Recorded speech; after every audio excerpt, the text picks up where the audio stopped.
First, let me say that I am seconding this motion. But in doing so, I think I have found a convenient platform to make a case. You see, sir, for the records, the mover of this motion was my bosom friend, my colleagues in the House of Representatives.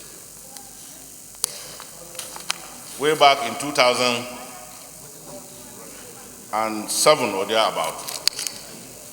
This matter was first brought on the floor of the House.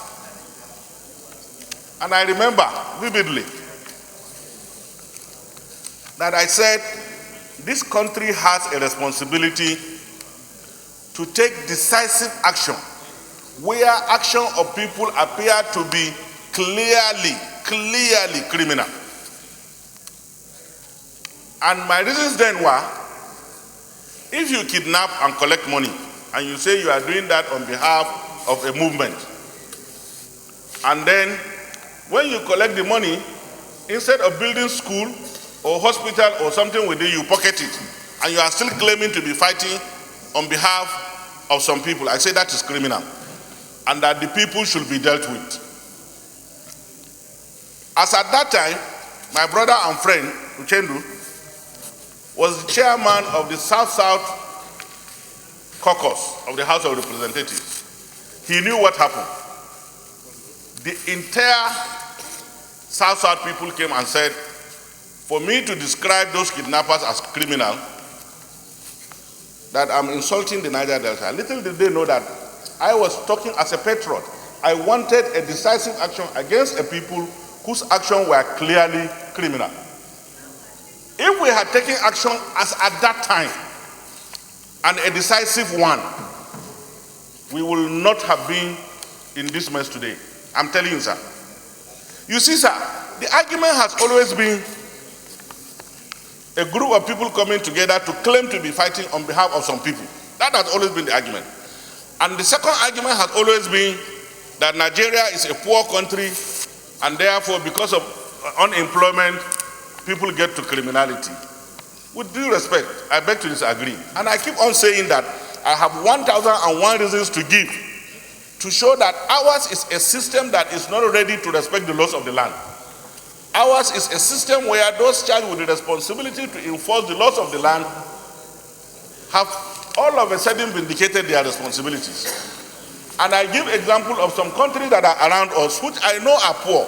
Let me state today that even in the United States of America, there are people, citizens of America, that cannot eat 3 square meals as we stand today. There are homeless people in London. We have them. So a collective responsibility that leaders will know that they have a responsibility to ensure that the laws of the land are obeyed, enforced, is what is lacking in this country. It's a sad story for Rivers. Rivers used to be one of the best states that senators and members will be happy visiting. And we know that the level of activities that take place as far as oil industry is concerned in Rivers is so significant that if anything affects Rivers today, more than 70% of this country will be affected. So I think that we have reached a stage, sir, where as leaders, we must learn to avoid 2 things. We must never, ever protect our own when they are wrong. We must learn that. And to proceed from here, sir, is to have collective responsibility. To say that those of us in position of leadership must first of all resolve to lead this country by example, by being law-abiding by ourselves. And only that can we have the moral basis to demand from the people we govern to follow the laws of the land, sir. Sadly, today, Senator Gobil raised this issue. Senator Sheikh Hussaini raised this issue. I'm very sad, sir. Very, very sad. Sad in the sense that today, in the Senate of the Federal Republic of Nigeria, we have 3 interventions from 3 different senators that shows that the signs are not too good for us. It is not too late, sir. This issue is reversible. I am telling you, sir, with commitment, with patriotism, with the correct leadership from all of us collectively, we can reverse the situation, sir. I am sad about Rivers. I'm sad about wherever this is happening. And I think that as leaders, we must come out of the cocoonery of protecting our own when they are wrong. And only when we do that can we begin to pave the way for this country, to be reversed towards achieving a civilized standard of living.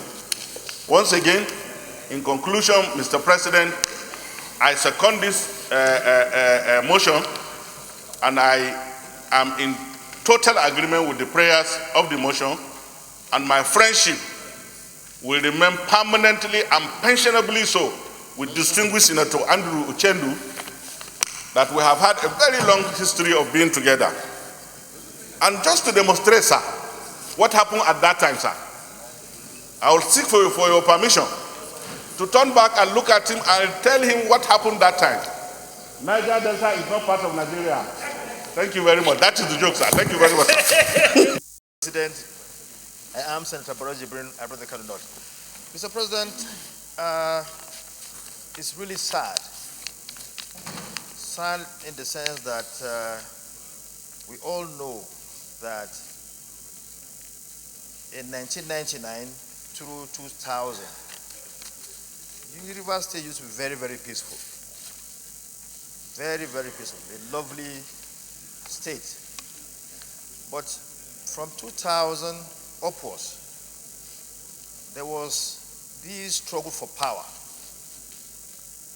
Struggle for power that created a kind of situation, where the political players began to arm boys, young men, with dangerous weapons, and they formed themselves into cultist groups. This is a well-known fact all over the country. We know that. And that created an ugly situation for insecurity in Rivers. In fact, we from other parts of the country were so concerned. But the government of the day at that time did not see the danger in what was happening. So the government was not able to nip that ugly scenario, ugly development in the bud. Then later came in kidnapping and so on and so forth. And I would say the nucleus of what we are having around the country began there. I'm sorry I have to say it because we need to call a spade a spade. We are talking about solution. I always say, whenever I get up to contribute on the issue of insecurity in this country, on this floor, on the floor of the Senate, I always talk about solution. But we need to look back, see what created these ugly scenario, before we begin to profile solution to the problem. We know about what happened when, because of struggle for power, the Kibo was killed and so on and so forth.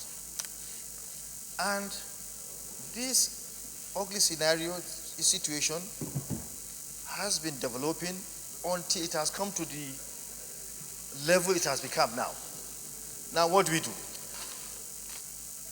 What we need to do is to look at the problem and face it frontally. See how we can